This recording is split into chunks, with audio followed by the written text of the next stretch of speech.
Hi, and welcome to this edition of Fresh Hope for Mental Health.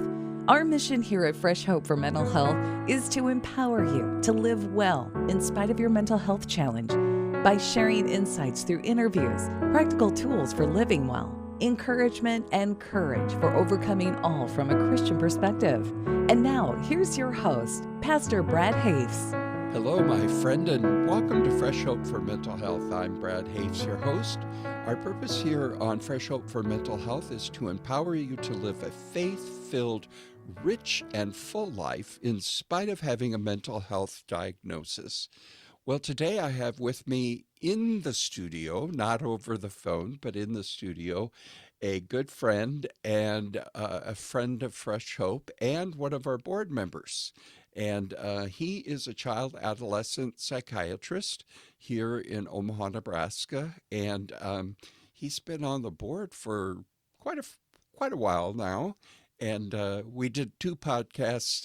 We were trying to figure out when, maybe 2017 or something like that. It seems like a lifetime ago. A lot has changed since then. Yeah. You've got a couple of kids, at least one that's graduated from high school. One that's graduated from high school, one that's about to. Yeah. So welcome to you, Dr. Brian Lubberstedt, and we're glad to have you, and I'm glad I know how to say your name now. Yeah. I can even spell your name. That's even more impressive. So anyway, well, with this pandemic and everything that's gone on, I thought I would start by just saying to you, or asking you, what are some of your observations about what's presenting in your office, as well as stuff that you read and everything in our world right now with teenagers and pre-adolescents? Yeah, I think it was maybe a year plus back, the Surgeon General actually issued an advisory that we are under a children's mental health crisis now. So just that designation opens up extra funding and opens up just some extra focus on those areas. But it's been brewing for a while. The pandemic, I think, brought it all to a head. Oh, yeah. And so in my clinic, my bread and butter, I see a lot of ADHD and anxiety, depression, things like that.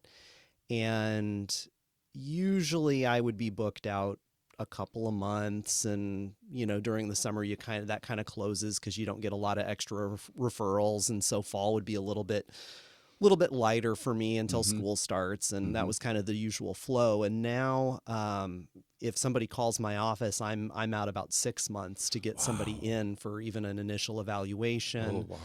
I have 4 therapists in my office, and I right now can't really even get anybody in with any of them. I have to refer out because things have just gotten so busy. So the intensity or the acuity of everything we're seeing is just higher than it was. The level of anxiety that people are coming in with is higher. The depression is worse.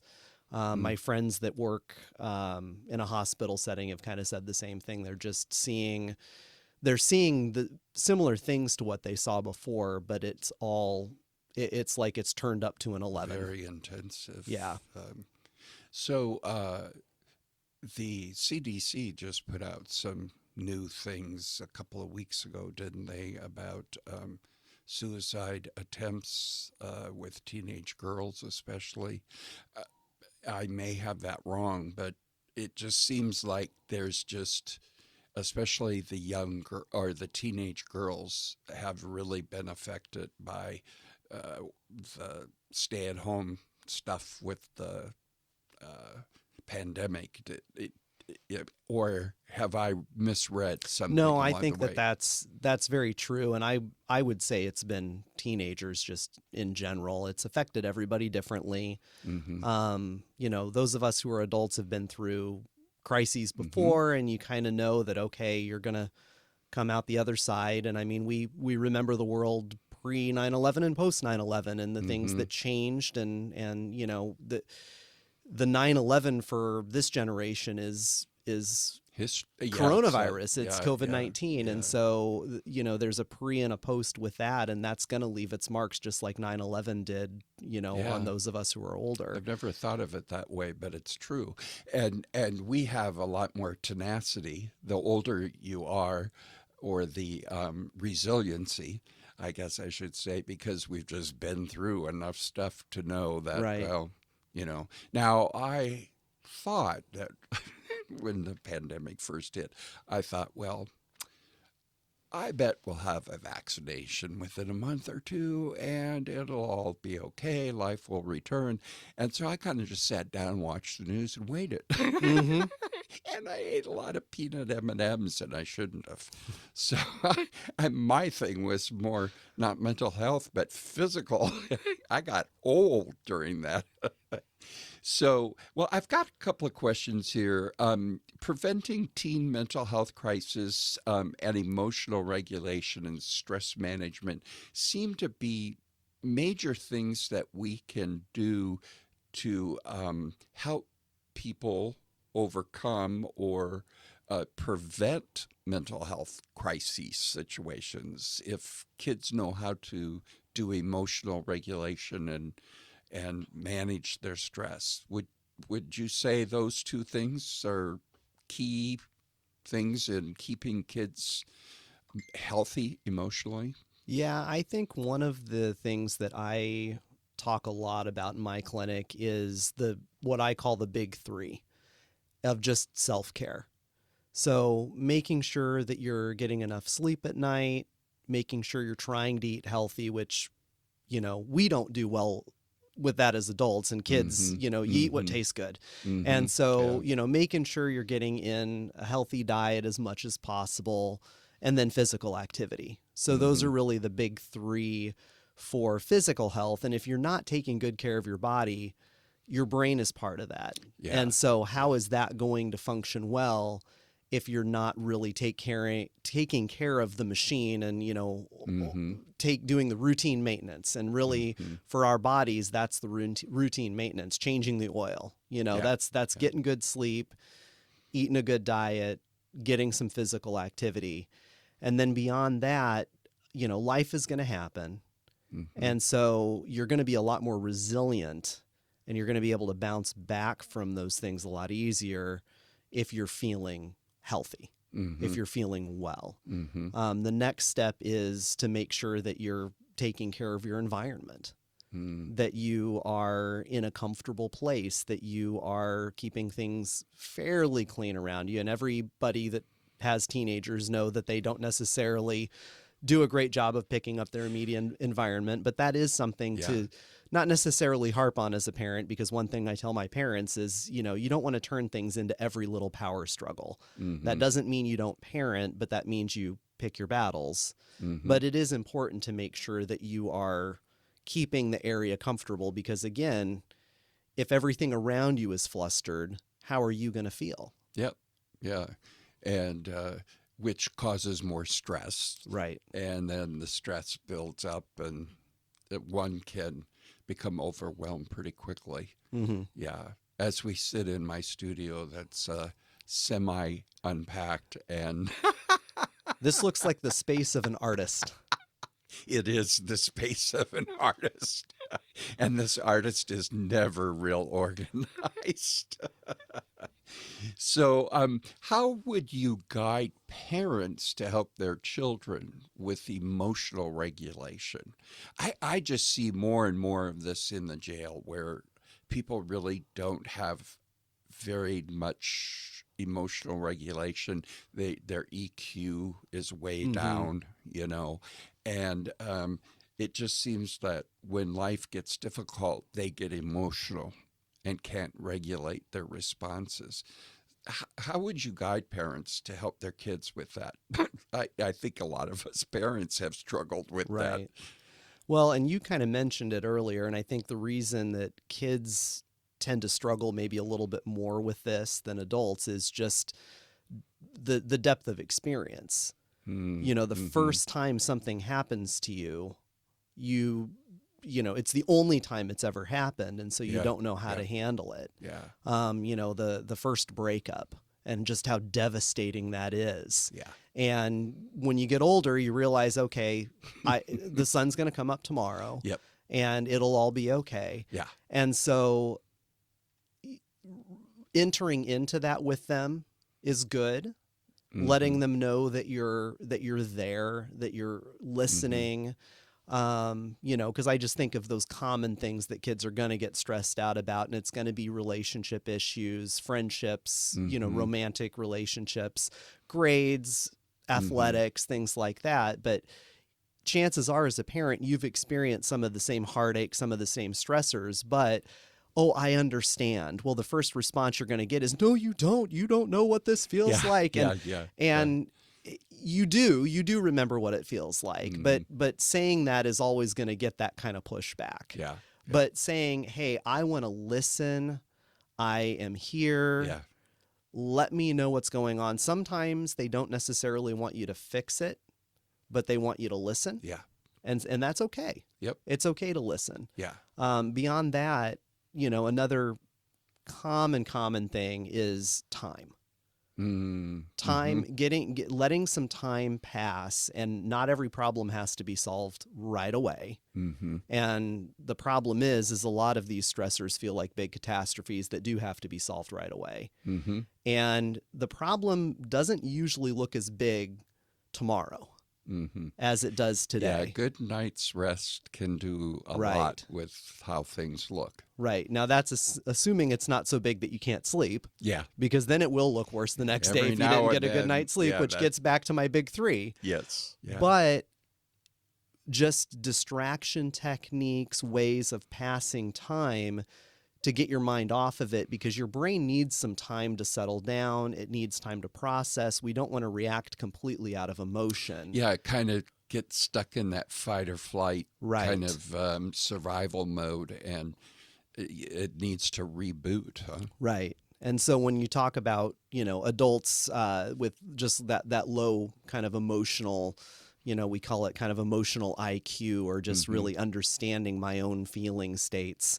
In addition to kind of learning how to talk about that, which is something we commonly do with people in therapy. But beyond that, it's realizing, okay, I don't really know how I'm feeling right now, but I do know I'm very emotional. And what we want to do is get that logic involved and be able to work through and talk through that and think through that. And maybe that's yourself. Maybe that's with somebody that you trust that you're going to talk through that with. Yeah.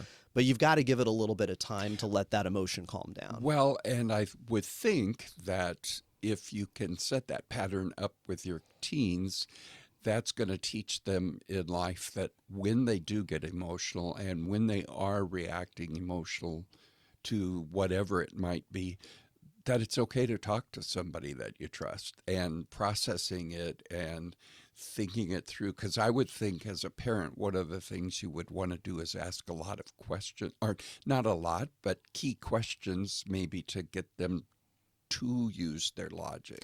Right. And I think that one thing to keep in mind with that is figuring out what type of kid do you have? Because some people are going to be verbal processors, where in order to get this figured out, they have to talk it through. That'd be me. And that's me as well. Some people need to just have some quiet. They need to go think about it for a while. And engaging them in that kind of questioning is just going to frustrate the situation.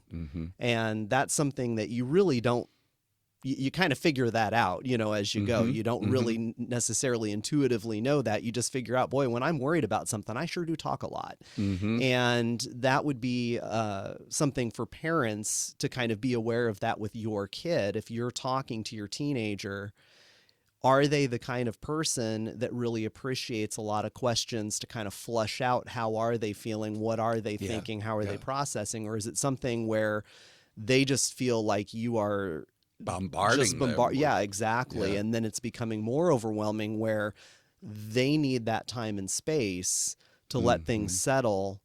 And then you can come back together and have that conversation later on when the emotion is a little bit lower. And that gets into some of the, just again, some time in between. But then also one of the things that anxiety control 101 that we talk about with people is just distraction techniques. Yes, yeah. As ways to get out of that emotional mind. And an ideal distraction technique is something that you're going to do that is relatively simple. It doesn't take a whole lot of brain power to do it because you don't have a lot of brain power in that moment to do it. But something that takes enough concentration, enough focus that you're not able to dwell in the anxiety that you're feeling. Yeah. That and so just takes you out of that, loops exactly. you out of that, so to speak. Yeah. Deep breaths, but deep breaths where you're actually counting, to 3 in and to 3 out, or that, some of the other ones that I'll tell people to do is say the alphabet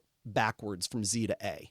We can all say it forward really easy. Could do that, but you could. You have but to think. You might, but it takes a little bit more concentration to do it than just you could say it A to Z with your eyes closed, half asleep, but it takes more concentration to do it the other way. Yeah. Yep. Or something that we call like serial threes, where you start at 100 and you count down by threes. Sure. So again, very simple math. But it's counting down and it's some subtraction where it takes a little bit more concentration. So it's a very elementary level. So it's very easy to do even if you're stressed. But again, it takes that little bit of that mental effort and pulls it away from the thing you're worried about. It interrupts your brain from that pattern for sure. I've had people tell me that they use tapping. And that works. But just anything to make yourself more present instead of living in that worry or that fret. Right. So the two things that listeners can Google is distraction techniques. There's all kinds of lists out there, and I don't have any particular favorites, but I know there's some great ones. And then grounding techniques, which is what you kind of mentioned, just kind of getting out of this, just kind of emotionally charged situation and realize, kind of get you in the present and physically, back in your surroundings again and out of your head. Yeah, because once you get kind of swept up into that whirlwind, emotionally, some people then just get more and more charged and more, and that's when you say the things you wish you wouldn't have said, you did the things you wish you wouldn't have done. And I think, I don't know why, but I think shame has so much to do with why people can't regulate, but that's a whole nother topic. But I just see more and more of people losing their ability to regulate their emotions in public. I mean, with the drivers, I've seen people act up in stores, adults, and it's like this stress that we've all been under. It's like people have lost their ability to be nice. Yes. Well, and I would almost say, when you're talking about shame, some people almost need to have a little bit more in those kind of situations. But I think you bring up a good point with shame being a really big factor that gets in the way of us being able to heal, because it's what keeps you from reaching out. It keeps you from talking. Yeah. Yep. And that's really one of the healthiest things that you're going to be able to do, is to share your weird little world with someone else, because they probably do understand a lot more about it than you maybe think or believe that they would. Yep. And shame, I just remember as a kid thinking I would never tell people what really went on in our family, or what really I was thinking and feeling, and how rejected I felt as a kid, And if I had it to do all over again and could remember that, I'd talk more. Not talk more, but talk specifically and process out loud, because that's the kind I am. I would think that you as a parent really need to remember that you may process out loud, but that doesn't necessarily mean your child will. Right. Just because they're born of you doesn't mean they come out with their own personality and ways of doing that. So it's important as a parent to really recognize whether they process out loud or need time to process. Is there any other category? Need quiet time. But is there any other category besides just those two, do you think? I think those are probably to me, those are the two major distinguishers. And there's all different coping styles and things like that. But I think you're either someone who likes to talk it out or you like to think. Yeah. And you might be somewhere in between, but generally you're going to be. But I think it's kind of there's a black and white and some gray in between. But I think that those are the two main kind of styles when we're talking about how to flush out what am I feeling, that you either process as you're going, or you need to just kind of sit and kind of meditate on it for a little while to figure out what it is that you're thinking. Yep. Yeah. What signs would lead someone to know that they need to reach out to get help from a counselor or a psychiatrist for their children or teenagers? So when we're talking about stress, anxiety, things like that, if you look up definitions, worry and anxiety are going to have they're all but synonyms. If you look up the definition in Merriam-Webster, clinically, I like to separate that out, and I actually looked it up earlier today just to see if I was indeed accurate with that. And the first definition, it actually is pretty accurate, that they're very, very similar. But if you kind of look on down a little bit, anxiety actually will say, in psychiatry and psychology, here's what it means, is kind of a different thing. So what I tell people is worry is a normal human experience. You have something big coming up, you lose a little sleep over it, you worry about it, you think about it. That's totally normal. That's okay. So a stressor gets you thinking, gets you worried. Yep. That's welcome to the human race. That's all of us do that. Where it gets to be more of a clinical concern, or where a counselor or seeing somebody like me for medication, things like that, is when that triggers something more, where that emotion takes on a life of its own. So this is more than normal worry. I now am not eating, I'm not sleeping, it's starting to affect my moods, I'm getting physically drained by it. Those are some of the signs we look for with generalized anxiety disorder, is it's now affecting me physically. Yeah, it's and interrupting not just my emotionally. life. Right. Yeah. Right. And so and like I said, like a life of its own. If you now find that your worry has gone down this rabbit trail where it's completely unconnected now to the original thing that started it, where I started worrying about a test. And the test is long over. Right. Yeah. But, you kind of have to look at it as it's normal for, to worry a day or two before a test, maybe a few more, for a final or something like that if you're a teenager. But, losing sleep over it for 2 weeks before, well, that's something different. That's not kind of a normal experience. And so what we talk about, and, use that word normal, well, what exactly does that mean, right? Normal means that, I have an appropriate response to what's going on that matches with my personality. And so some people are very stoic, and something gets to them, you wouldn't really even know. Some people are very emotional people. So if you have a really big response in somebody who's really emotional, okay. Yeah, not a problem. If there's not a big deal. Right. A really big response in somebody stoic, wait a minute. That's maybe a little bit more than we should see. And so when that stressor happens and it triggers something more than it should, and we're not able to let it go, we're not able to get out of the emotion and back into logic. Or another thing is if we apply logic to the situation, does that help? I feel like I am nobody likes me. I just, my friends must not like me, and okay, well, let's apply some logic. Did you just go out with your friends last night? Yeah, I did. Have you been texting with them all day? Yep. Okay, well, logically, you are in contact with them. They spend time with you. They're reaching out to spend more time with you. So what does logic say about whether or not they like you? They're not ghosting you. They are in contact with you. So what does logic say? Oh, yeah. Okay, well, that should make you feel better.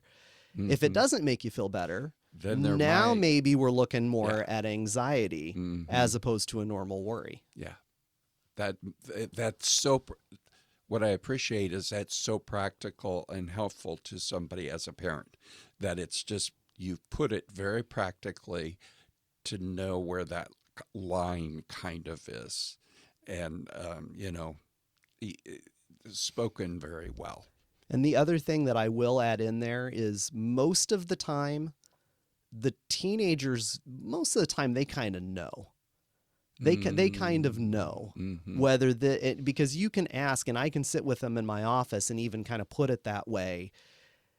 And as soon as they hear it, worry versus anxiety, is this a normal thing, or is this kind of taken on?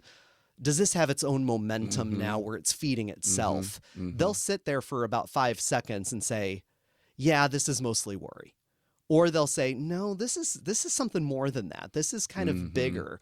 And so sometimes it's really helpful just to even give them that language, because we use those words interchangeably. Yeah. And I wish we had different words. Like I wish we had, when we're talking about depression, when I say the word depression, I don't mean like that today's a bummer and I'm sad. I mean a clinical condition. I wish we had a word that we used for that. Like that maybe like, I mean major depressive disorder, but people still translate that in their heads too. But if we had some kind of different word that we could use to describe something clinical, bad, taking on a life of its own versus a normal experience. But unfortunately in our language, we use a lot of those words interchangeably. So I've worry heard and people anxiety. say, I'm super depressed today. Right. Okay. What does that really mean? Yeah. What do you mean by that? Yeah. Maybe we need to bring back melancholia. There you go. That nobody uses that anymore. Yeah. So, but it's having that difference in the words that can communicate different things. So that's why I use that differently in my clinic, is worry versus anxiety, so that we can get on the same page and know if this is this a normal thing or not. Well, and I've had the opportunity to speak to medical students who are going to become psychiatrists, and I always say that psychiatry is the part of what's hard is that we use words to describe concepts, and I'm sure this is true in other fields, but especially where there's no test. They can't draw brain juice and find out if you've got this or this or this, and one can never assume we all have the definitions of words the same. Right. I mean, we all think of words meaning different things. They're just symbols, so to speak, agreed upon to symbolize this or to whatever. And Which is why I mentioned earlier that if we're talking about something worrisome, more of a clinical condition, that's where the spill over to the physical can be one of your bigger clues. So not sleeping, energy level has gone way down, appetite has really been affected, not able to focus any longer in school or even in conversations, things like that. Changes in grades. Not spending as much time with friends. When you see observable physical differences happening, that's where, to me, it gets to be a little bit more of a concern, where maybe this is now a counseling thing, this is more of a psychiatry thing, as opposed to it just being kind of a normal, teenage experience. And it probably would be more likely that it's appropriate to go to a counselor first, or if you're worried about depression, would you say get your child on a waiting list to see a psychiatrist, or would that matter? Well, I mean, right now, at least in Omaha, getting on the waiting list probably isn't a terrible idea because they're so long. Yeah. And I'd imagine yeah. it's probably that way in a good part of the country Probably. from a lot of my friends. Now, that being said, counseling is always a good first step. And a lot of it kind of comes back to what I was just talking about, where it depends on how much is it getting in the way. Right. And I mean, if you've got a kid that's not going to school, that's obviously a lot bigger deal than they're functioning completely normally, other than they're having some trouble sleeping. Mm-hmm. But they're still going out with their friends, they're still eating, they're Mm-hmm. keeping their grades up, but they're not sleeping well at night. Okay, well, that can probably take a little softer hand and a little bit, see what the therapy does. And one of the things that, well, how do you know that it's time to move beyond the therapy? Well, number one, the therapist a lot of times will tell you, hey, I've done what I can do, and you probably need to do some medicine. I've got a couple therapists in town that refer to me that I know if I'm meeting the kid from that person, we're going to be doing medicine at that point, because I know that they've done what they needed to do, and they are recognizing, they're recognizing that it would be beneficial for them at that point. And I know that they know what they're doing. Like, I know that they've done a good job at that point, where I know I know what I'm getting into before I've even met them, because it came from so-and-so. But it depends on how much it's getting in the way of day-to-day life, because if it's causing a significant amount of disruption, then you kind of want to do as much as you can to get back to normal functioning. And, one of the things people are always afraid of is the medicine going to make me feel different or weird? No, the point of medicine is to take away the stuff that's not supposed to be there. So that's what, if you have a cold, all you can think about is how stuffed up your nose is. And when you don't have a cold, your nose is clear, but you don't go around every day going, feels so good to breathe through a clear nose. Like you forget. You forget. You take it for granted because that's the way it's supposed to feel. That's what moods, that's what anxiety, worries, any of that. That's what it should be. It's the background music of our life. It should never take front and center. And so it colors things, it flavors things. A lack of it makes it kind of dull, but too much and it's just overpowering, and it's all we can focus on. And so that's the goal, is me continuously worrying about things that I shouldn't be. That shouldn't be there in the first place. So when it goes away, you don't notice how great it is. You just live your life. And that's really the goal, is not to numb you or, or blunt anything. It's to take it to where the stuff that shouldn't be there in the first place is no longer happening. And then you're just doing your thing, living your life. And a lot of therapists are really good at helping you to distinguish, where is that line? One of the things I'll tell people if we're starting with therapy is, especially if kids are like really struggling, but they're like, I really want to start with therapy. I'll say, okay, that's good. Yeah, do that. But let's have a line in the sand. Where does it get to the point where we probably should do something? If it gets worse, would we? If it goes on for X amount of time, would we? Where is that dividing line? Because what the last thing I want to have happen is for somebody to come in and said, I should have called you a year ago. And it's like, gosh, we just lost a year that you've been struggling that long that I could have helped you with that. Let's not have that conversation. And so that's one of the things to kind of think about too, is like, where do you consider counseling? How bad does it have to get for me to take time out of my schedule to do that, to make that a priority? At what point would I consider medicine?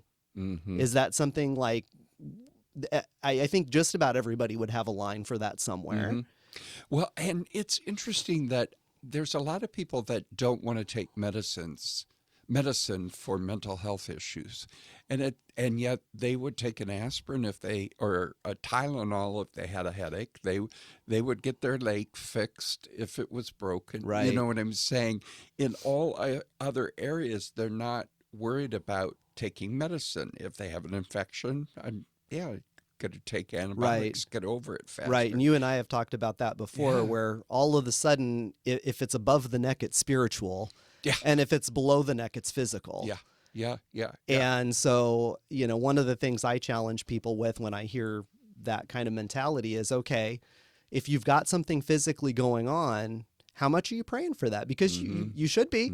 You should be praying for it. You shouldn't just do medicine. You should be praying. Yeah. God cares about that stuff. Yep. And then the same thing, if it's above the neck, that doesn't mean don't pray. I'm not saying that medicine is the answer, but it might be part of the answer for you, because doctors, I mean, we go into this. I mean, one of the things that I love in all of the Catholic and Methodist hospitals is, one of the things they have in their little slogans is most of them have something about continuing the healing ministry of Jesus Christ. And I love that, that is what healers are doing. And you're facilitating what God started, right, so to speak, right, that he can do and only he can do, but we help it or we facilitate it as, and I also find that there are people who don't want to take medicine, but there's equally, it seems like a lot of people who want to just take the medicine and hope it works, but they don't do a thing to work with their medicine. Right. They're just waiting for some magical genie to come out of their medicine bottle and grant them 3 wishes or something. The McDonald's mindset. You can have it, have it fast and have it, this really great like fast food mentality that we have, that we want everything fixed immediately. And most things in life most things that are worthwhile in life take some work. Well, and if you have depression,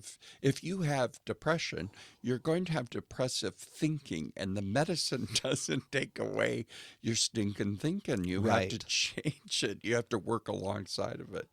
Yeah. What are some skills that you would suggest to families to help their kids deal with the stress of life? It seems like a lot of people are, I kind of feel this way, that life's a little more stressful today than it was in the 70s when I was growing up, the 60s and the 70s.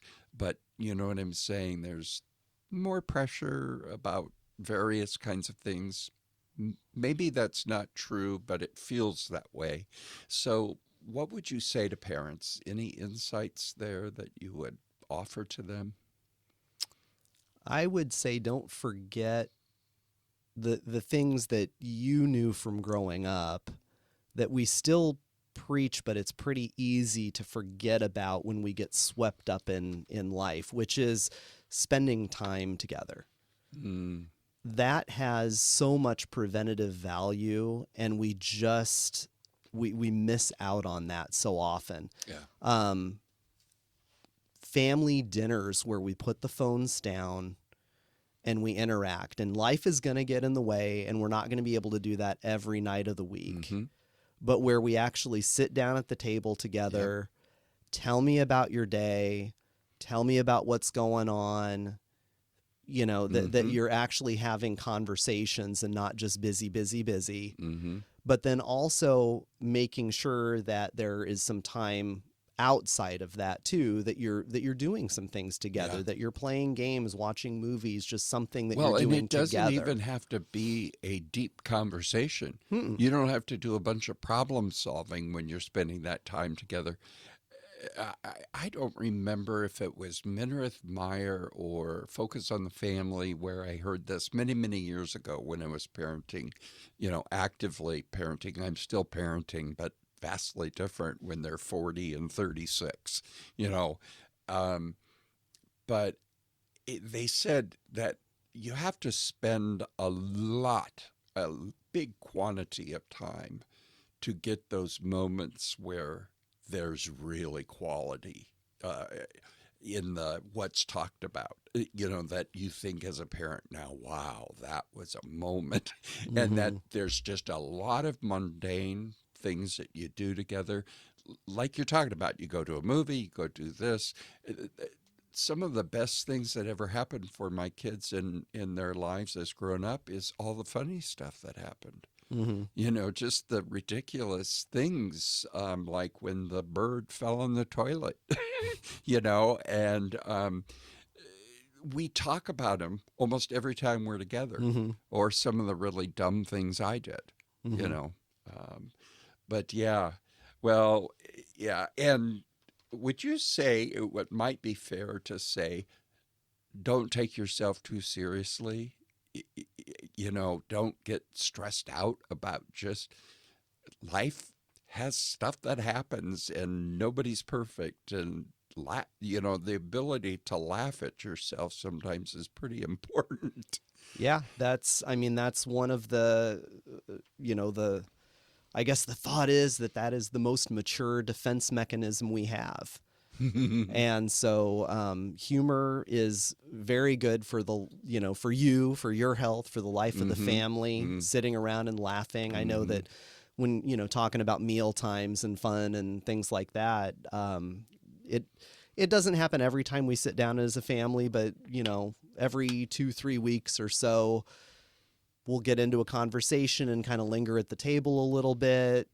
Somebody will say something funny, and, we just... it's not every time we've sat down, but there are times where I sit down with my kids and we just sit and really enjoy laughing together, talking together, things like that. And I would say for every one of those, there's 20, everybody kind of cleans up, and then my 3 teenagers all go upstairs and close their doors, and they're in their room, and my wife and I are down in the living room hanging out. And you have tenants at that point that live in your house when you have 3 teenagers, but just finding ways to engage them until they want to re-engage, which probably won't be until they move out, where they actually want to spend time with you when they're when they're around, and all of that. That's fabulous when your adult children want to do that. It's our kids, we talk on the phone a lot because they don't live in Omaha, but we talk a lot. And almost every day I talk to my son, and my wife usually talks to my daughter every day. And we don't call them, they call us. And it's like, if for some reason they haven't called, then they'll check in with us. Are you okay? Or if we haven't called, or they, See, and then that sounds wonderful. And I'm coming from a place where if there are parents of teenagers listening to this, I'm coming from a place right now where I'm just trying to survive this. Yes. Oh, I remember those days well. Yeah, my teenagers are most of the time difficult, and I do appreciate them, but at the same time, there are points in time where I cannot wait to be an empty nester. Yep. Yeah. Because they drive me nuts as much as I enjoy them, most of the time even more so. And so it's one of those stages of life that is really, really hard to navigate. And there are times where teenagers can have such an attitude that you feel like there's no oxygen in the room to breathe. Yeah, every now and then we see a movie where there's a teenager who's we saw one recently, and I can't even remember the movie, but both my wife and I looked at each other, and we were just in the living room, and we said, "Oh yeah, I remember that." and you go, "Oh, I'm so glad we don't, I'm just so glad we don't have to deal with that anymore." Life does take on more relaxed modes after that. Yeah, so parents of teenagers, Pastor Brad is a ray of hope for us. Exactly.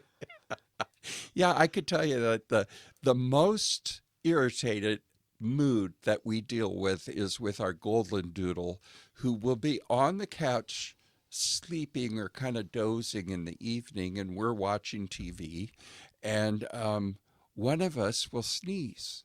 And for some reason, that just irritates the heck out of the dog.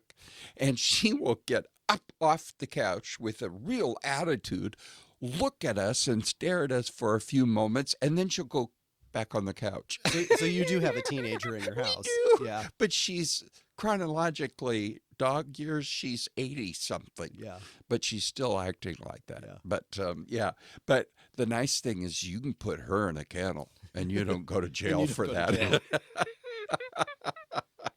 So, well, one last thing. What can church leaders and churches do in order to help teens and parents deal with this mental health crisis that's going on? What can they do? I think the biggest thing, and I would assume that most churches or church leaders that are listening to this are probably not the ones we need to talk to. It is just not being afraid to talk about it, because that's only going to increase the stigma. Yes. And so making, it open and safe, it's okay if you're struggling. That's probably the biggest thing, but there's the big catch is the people that we really need to get that message through to are probably not the ones that are listening to this podcast.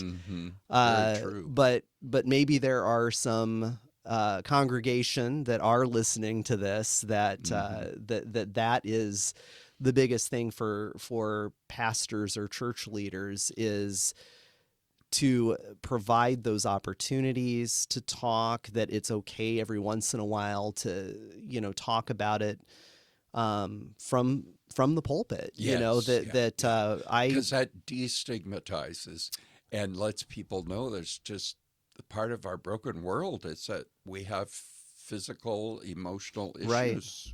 Right. I went at the invitation of a friend recently here in Omaha. It wasn't that recently now, but went to their church where she was talking about her mental health journey and kind of what she's gone through. And then at the end, she wanted to interview me to talk about kind of how I interface with the church and with people that are hurting and kind of what I do, because a psychiatrist was a big part of her healing process. And actually that was the message that day, was her talking about where God had taken her. And then the latter part of it was interviewing me to talk about, just so that she could kind of reconcile what she had experienced with what I do and kind of how I look at it. And it was wonderful. It was a great experience to be able to do that. But I wish more churches would be open to something like that. Yes. It seems like there's a chasm between the world of mental health professionals and pastors so often. And yet, because of what we do with Fresh Hope, I know a lot of practitioners, mental health care providers that are Christian, and I'm not afraid of them. But there's a lot of pastors who are afraid of that, that's pop psychology, that's new age, that's this or that or whatever. But the stigma, the walls of stigma had to just come shattering down that day when you're talking with her. And that's the message at the church. That makes it okay to not be okay. Yeah, they did some wonderful things with that. They had a display out in the lobby that was basically like referrals. And so they had different people in the church that said that, hey, my referral or my experience has been with this therapist that really helped me, this doctor that really helped me, and actually really made it where it was like, no, this is okay. It's okay if you need this kind of help. That's okay. Yeah. If you had just gotten your knee replaced, we're not gonna judge you for that. Yeah. And if you need to go see a counselor, that's okay. Yep. in the Christian church, sometimes we can just kind of put on our Sunday best and it looks like everybody's got their act together, and we don't realize that it's full of broken people. It'd be better to, I think that's why there's a lot of angry people at Christians or the Christian church. It's just too often we act like, we're saved by grace, and now that we're saved by grace, everything's perfect. And it's not. We still live in a broken world. Yeah, we still deal with it all. And every time we think we can move on away from the brokenness, there we are. So, well, thank you so much for being here today and doing my pleasure. This. And I suspect you and I could do a whole series of podcasts. Probably could. It's easy to talk with you. I really, really, this time more than ever, really appreciate how practically you put everything, that it's something that I can understand, and I would think that any parent listening to this podcast can honestly play back or listen again, or you got it the first time, how simple Dr. Lubberstedt has put some of this at knowing where's the line. When do you get help? When do you not get help? When do you say this is just life versus? And one of the things I heard you say through this entire thing today, talk, spend time with your kids, talk, interact with them. Because sometimes our kids irritate us and we just are like, okay, I just don't want to deal with you. Sometimes they don't want to be around us, and sometimes we don't want to be around them. So, I'm just going to let you make your mistakes, and kind of hands off. And one of the things that sometimes you have to do, even though you don't want to do it, is you have to draw them in.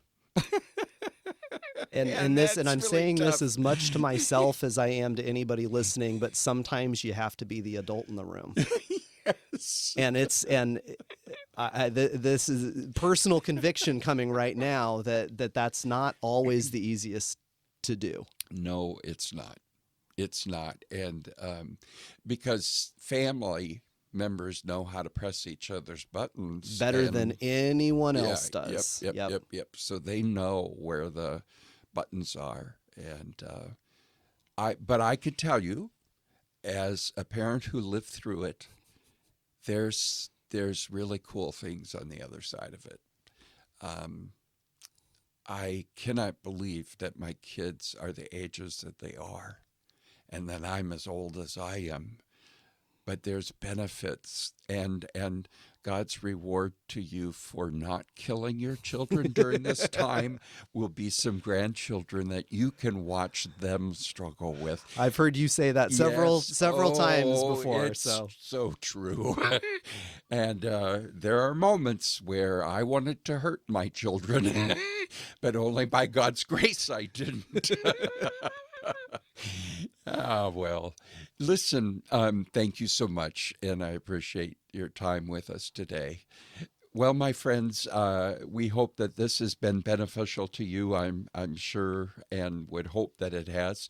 We'd really like to hear from you. You can email us comments. Maybe you have a question for Dr. Lubberstedt or something that we talked about today. Just email me, Pastor Brad at freshhope.us. I do read all of my own emails. I will respond, sometimes not in a timely manner, but I will get to it. If you want, you can connect with us on all kinds of social media platforms. We're there. And would you mind doing us a favor? If you're listening to this podcast through iTunes, be sure and leave a comment about the podcast. That helps it in its algorithms and all of that kind of stuff, getting a higher ranking so people can find us. Of course, if you have a mental health issue or you have a teenager who has a mental health issue, check out freshhope.us. We have teen groups, as well as we're developing a teen workbook right now that people can use. And so check it out. And you can always email us with any questions that you have, either Pastor Brad at Fresh Hope or info at Fresh Hope. So be sure and tell your friends about this program, pass it on to them. And until the next time, may the Lord fill you with his hope, fresh and new daily. I'm Brad Hafes, and this has been another edition of Fresh Hope for Mental Health. You've been listening to Fresh Hope for Mental Health. If you have an opportunity, please review, share, and subscribe to the Fresh Hope for Mental Health podcast on iTunes or on the service that you use. We encourage you to share our podcast on social media with your friends and family. Previous podcasts of Fresh Hope for Mental Health can be found at freshhopeformentalhealth.com, iHeartRadio, Stitcher Radio, and iTunes. Fresh Hope is one of the leading networks of faith-based peer support groups internationally. For more information about Fresh Hope, go to freshhope.us.